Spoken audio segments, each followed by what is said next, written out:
Decía un predicador que estuve escuchando que alguien una vez dijo lo siguiente. Permiso, voy a tomar un poquito de café. Disculpe. Decía este predicador que hay 4 formas en las que un hombre puede evitar la condena por un delito que cometió. Número 1, porque nunca se conozca el delito que cometió y quede impune. Hay gente que ha cometido delitos y en esta tierra quedó impune porque nunca se supo lo que hizo. Pero allá en el cielo sí se va a saber, en el juicio del trono blanco.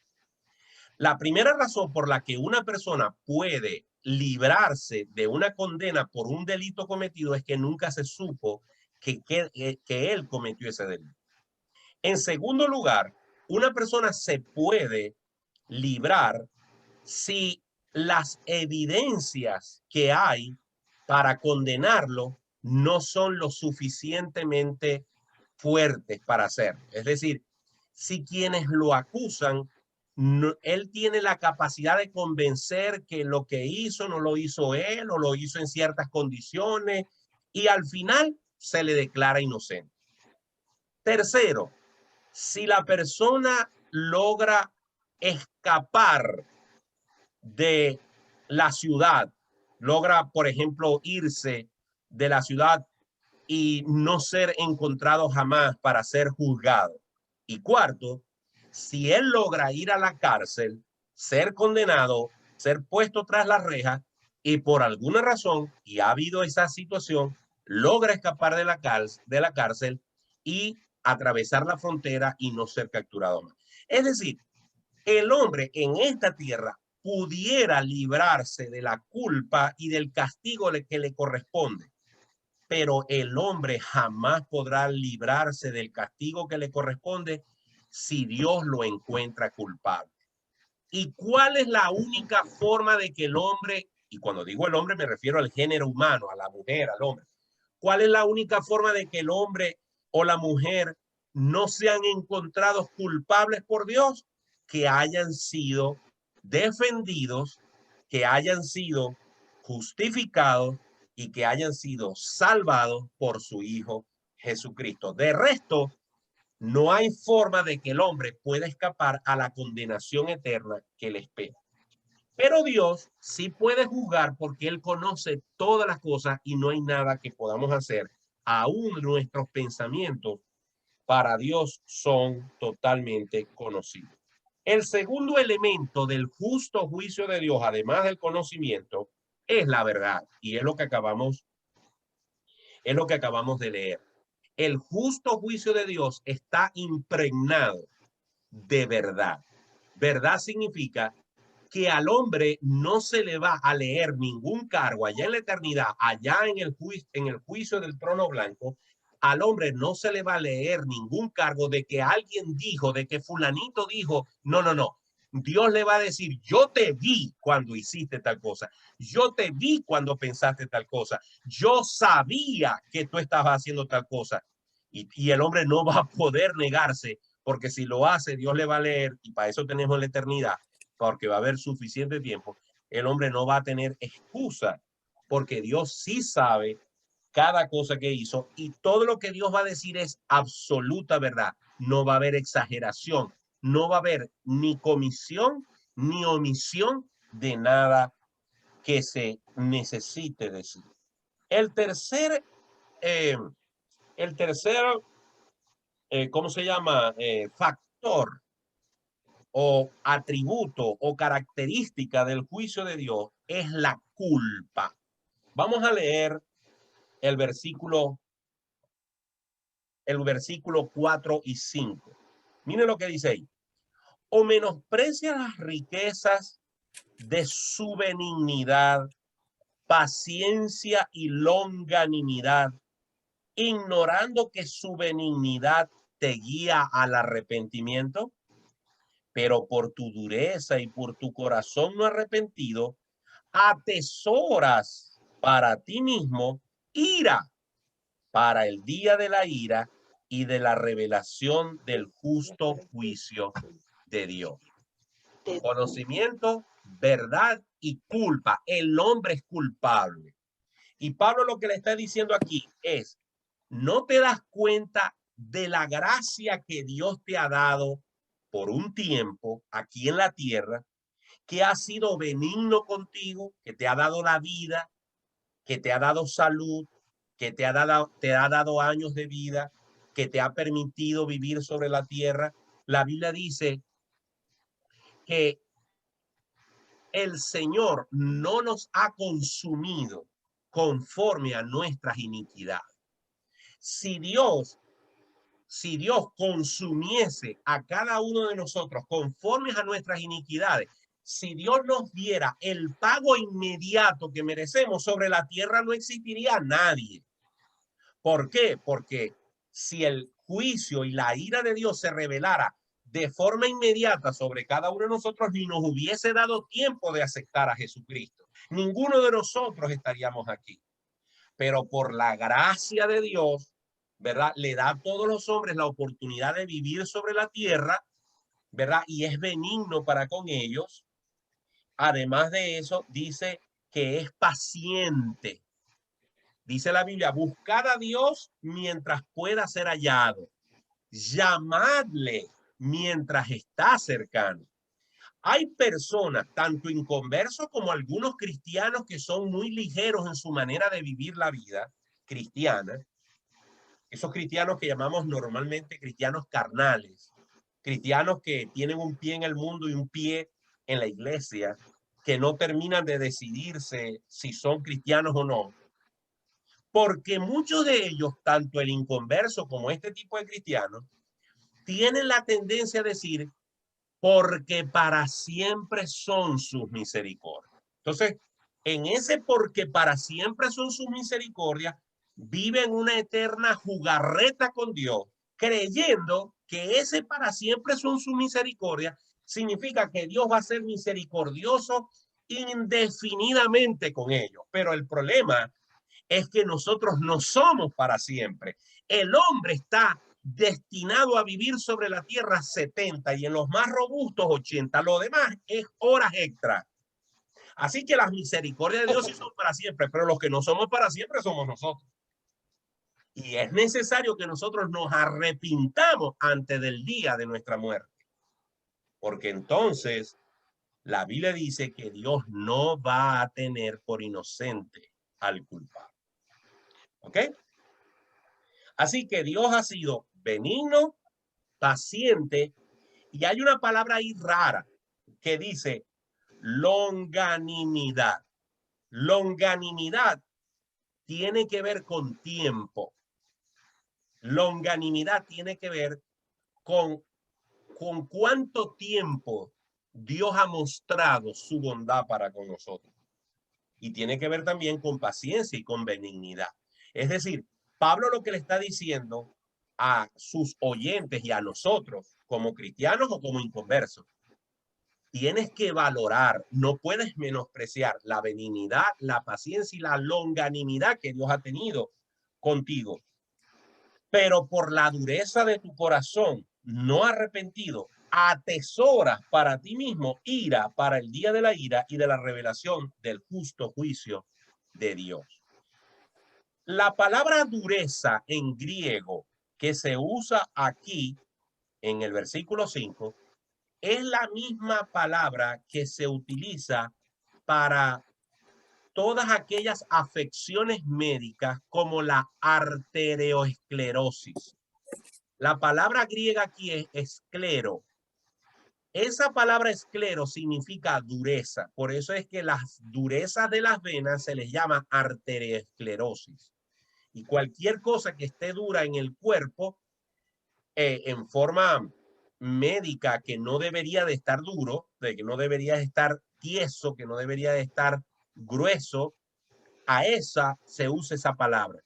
Bueno, aquí habla de la dureza del corazón, pero aquí no habla de una dureza fisiológica, sino de una dureza espiritual. Yo quiero decirles algo que cada vez que lo recuerdo a mí me entristece mucho. En el año 1983 u 84, mi papá que se llamaba Martín como yo, había nacido en un hogar cristiano.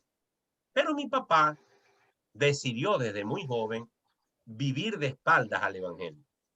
Él conocía el evangelio, sabía de la Biblia, pero vivió siempre de espaldas a la palabra de Dios.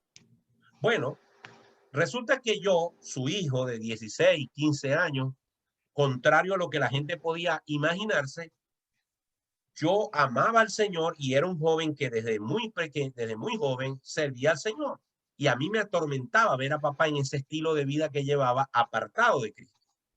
Hasta que un día lo confronté y me acuerdo que yendo por la autopista número 1 de Maracaibo en su carro, yo le hablé de Cristo y después que le hablé de Cristo, papá me dijo, Martincito, porque así me decían y me dicen en la familia, Martincito, papi, todo eso que me habéis dicho, yo lo sé, desde muchacho yo me lo sé. Nada de lo que vos me digáis me va a dar alguna información adicional. Eso que vos sabéis, yo te lo agradezco, pero ya eso yo lo sé. El problema, Martincito, es que yo tengo el corazón endurecido. Imagínense el nivel de conciencia que papá tenía de esa lucha que tenía con Dios. Eso me lo dijo papá en el año 84, 83, 84. Bueno, en el año 99, 23 de enero, 23 de agosto de ese año, a papá le entregaron el resultado de una colonoscopia. Tienes un cáncer de... Buenas tardes, Xiomara. Tienes un cáncer de colon en estado 3 y la vida de papá duró escasamente 4 años. Gracias a Dios que con ese trancazo que Dios le dio, él se arrepintió, él pidió perdón al Señor y dio testimonio público de haber recibido a Jesucristo como su Señor y Salvador. Y conforme a ese testimonio, yo creo que papá está en la presencia del Padre Celestial. Pero tuvo que darle al Señor el golpe para que él entendiera. Ahí se le acabó la dureza del corazón. Conclusión, hermanos, Dios hace un justo juicio porque lo hace con conocimiento, lo hace con verdad y porque el hombre es culpable. El hombre es culpable. Cuarto elemento del juicio de Dios, las obras. Leamos el versículo 6 al 10. Dice, el cual pagará a cada uno conforme a sus obras. Vida eterna a los que perseverando en bien hacer buscan gloria y honra e inmortalidad, pero ira y enojo a los que son contenciosos y no obedecen a la verdad, sino que obedecen a la injusticia. Tribulación y angustia sobre todo ser humano que hace lo malo, el judío primeramente y también el griego. Pero gloria y honra y paz a todo el que hace lo bueno, el judío primeramente y también al griego. Fíjense, el versículo 7 alguien lo podría leer y llegar a una equivocada conclusión de que la salvación es por las obras. Y ustedes y yo sabemos que la Biblia nos enseña que la salvación no es por obras. Pero si leemos un texto fuera del contexto, se puede convertir en un pretexto. Y ese es el error de muchas doctrinas que no analizan el contexto. Leamos otra vez el versículo 7. Dice, vida eterna a los que perseveran en bien hacer, perseverando en bien hacer, buscan gloria, honra e inmortalidad. Alguien puede decir, ¿te das cuenta que la vida eterna es para los que perseveran en bien hacer? Es decir, que la salvación sí es por obra. Pudiera decir a alguien eso. Y si la motivación que la persona tiene es llegar al cielo porque buscan gloria y honra e inmortalidad, es decir, vivir para siempre, fíjate, alguien podría tomar este versículo e interpretar eso. Ahora, yo estoy aquí haciendo el abogado, no quiero usar la palabra abogado del diablo, me estoy poniendo como alguien que está interpretando mal las escrituras, alguien que pudiera tratar de argumentar o usar este versículo para decir que la salvación es por las obras, para demostrarles a ustedes de que no es así, de que eso no es lo que está diciendo Pablo aquí. La Biblia dice que, vamos a leerlo nosotros en Juan capítulo 15 para que yo no me vaya a equivocar. Juan capítulo 15. Juan capítulo 15.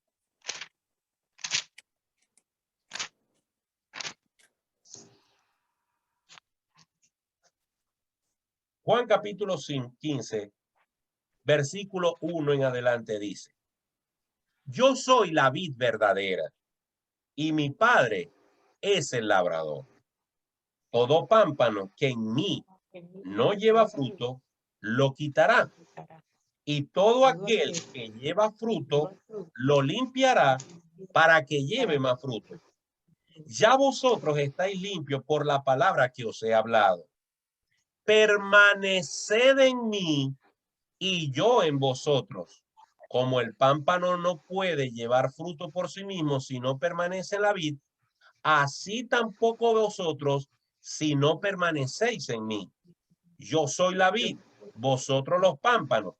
El que permanece en mí y yo en él, este lleva mucho fruto, porque separado de mí, nada podéis hacer. Entonces, cuando el apóstol Pablo está diciendo aquí en Romanos capítulo 2, versículo 7, que dice, el cual, versículo 6, el cual pagará a cada uno conforme a sus obras. 2 puntos. Fíjense que después de obras hay 2 puntos.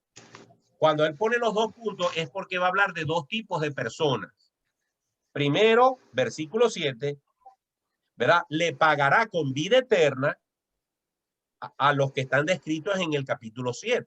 Vida eterna a los que, perseverando en bien hacer, buscan gloria y honra e inmortalidad. ¿Quiénes buscan y perseveran en bien hacer? Los que son de Cristo. Ningún hombre, ninguna mujer puede amar, vivir en santidad si primero no ha sido regenerado por el Señor Jesucristo.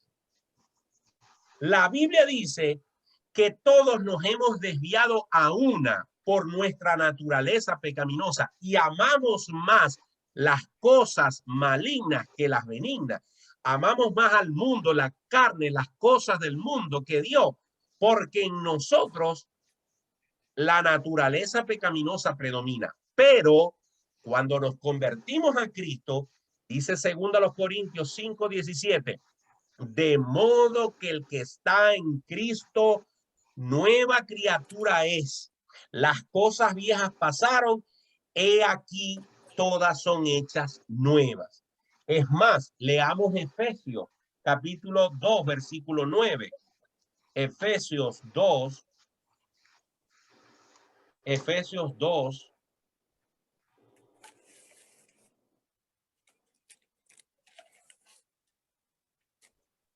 Efesios 2:9.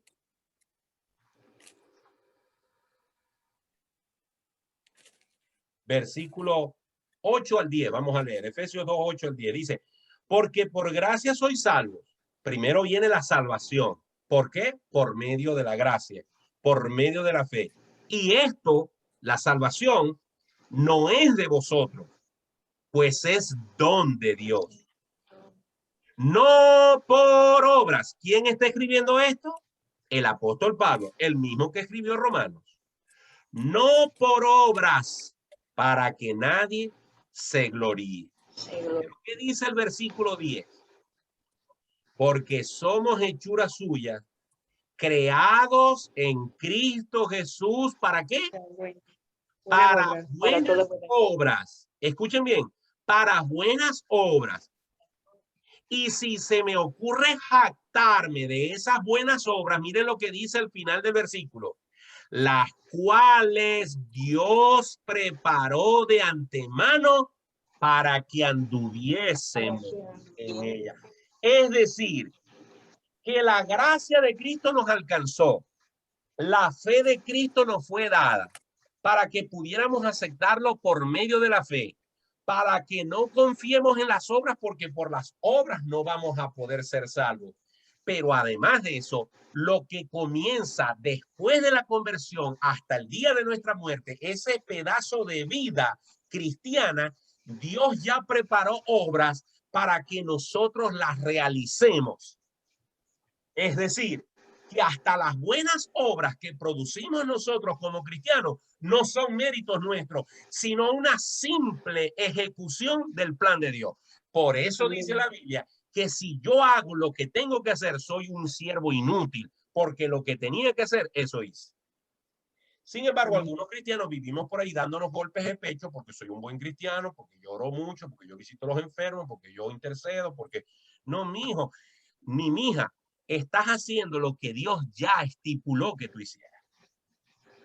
A esas obras se refiere el apóstol Pablo en el versículo 7. Esa vida eterna llega como consecuencia de la salvación, porque quienes practican estas obras del versículo 7, los que buscan gloria, los que buscan honra e inmortalidad, lo han logrado por medio de Jesucristo.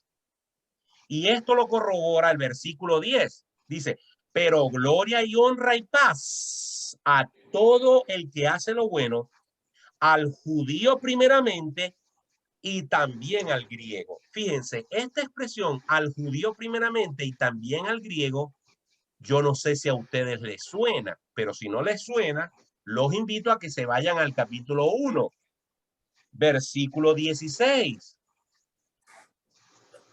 donde dice, porque no me avergüenzo del evangelio, porque es poder de Dios. ¿Para qué? Para salvación.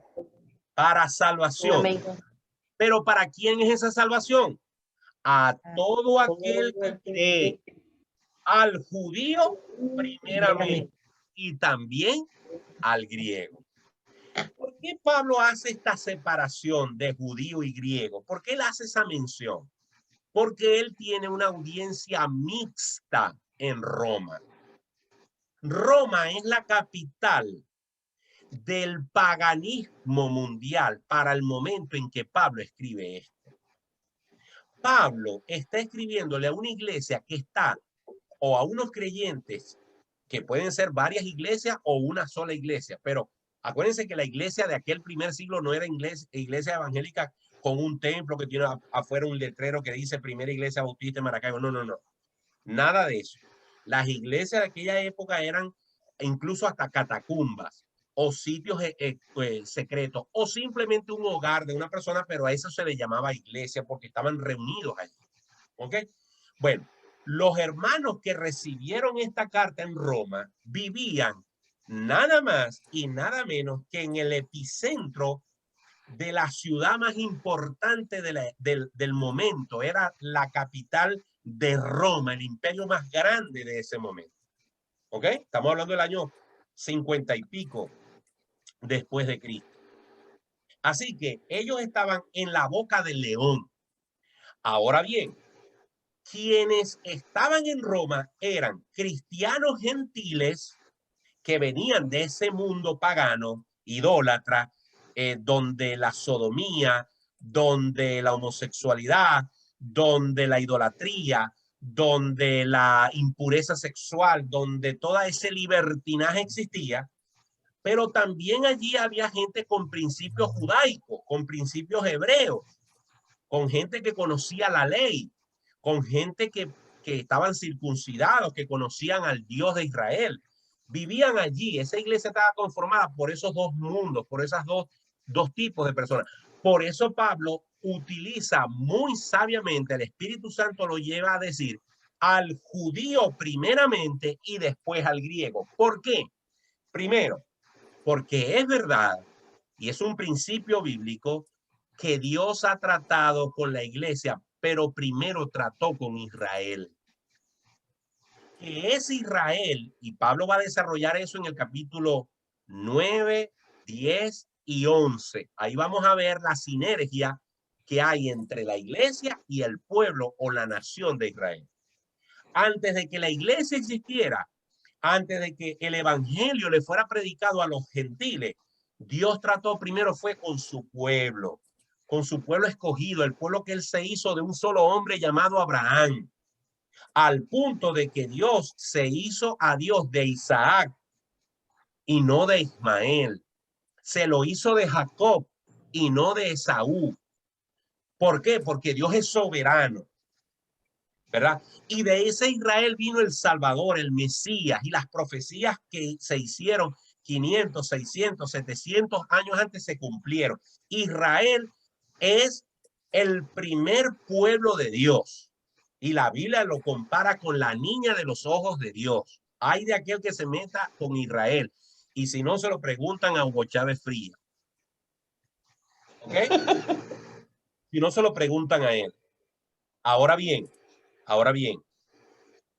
Pablo dice primeramente al judío porque a los primeros que se les predicó el evangelio fue a los israelitas. Cuando Cristo vino a la tierra, nació en Israel, nació de una mujer judía, ¿verdad? Nació en un contexto judío, celebró y guardó la ley totalmente, ¿ok? Murió en Jerusalén, sus discípulos fueron judíos. Incluso se acuerdan de aquella historia de una mujer que sin ser judía se acercó a él y Jesús deliberadamente le dijo, no está bien que se le dé la comida de los hijos a los perros. Y la mujer, demostrando su fe y su humildad, dijo, sí, pero aún los perrillos comen de lo que cae de la mesa. Y Jesús dijo, ni siquiera en Israel he visto tanta fe. ¿Por qué? Porque Jesús quiso dejar claro que en el contexto del plan de Dios primero estaba Israel y después los gentiles. Es más, los que estaban en el aposento alto el día de Pentecostés, aquel día en el cual el viento recio vino y entró a aquella casa y todos hablaron en lenguas, eran todos hebreos, 120 de ellos. Ahí no había gentiles. Y los 3,000 que se convirtieron en ese primer discurso, cuando se acercaron para oír el alboroto que se había formado y dijeron, hemos oído a estos hombres y a estas mujeres hablar las maravillas de Dios en nuestro propio idioma.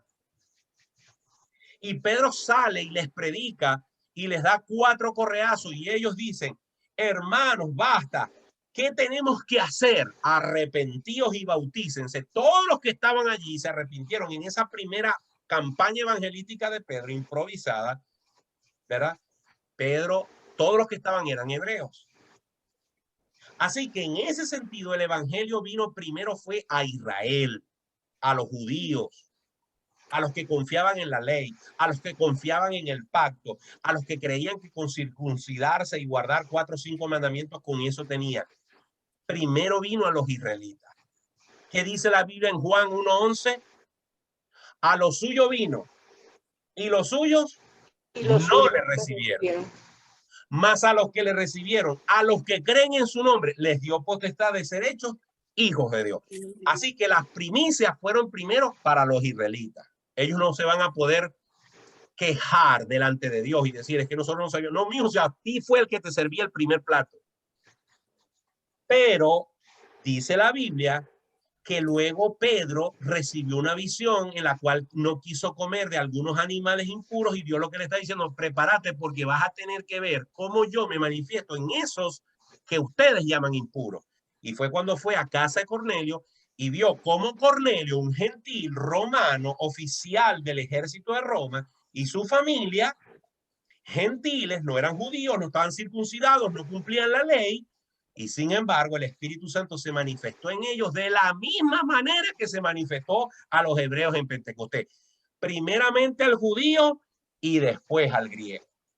Entonces Pablo utiliza ese mismo ejemplo en el versículo 10, cuando dice, pero gloria y honra y paz a todo el que hace lo bueno, al judío primeramente y al griego.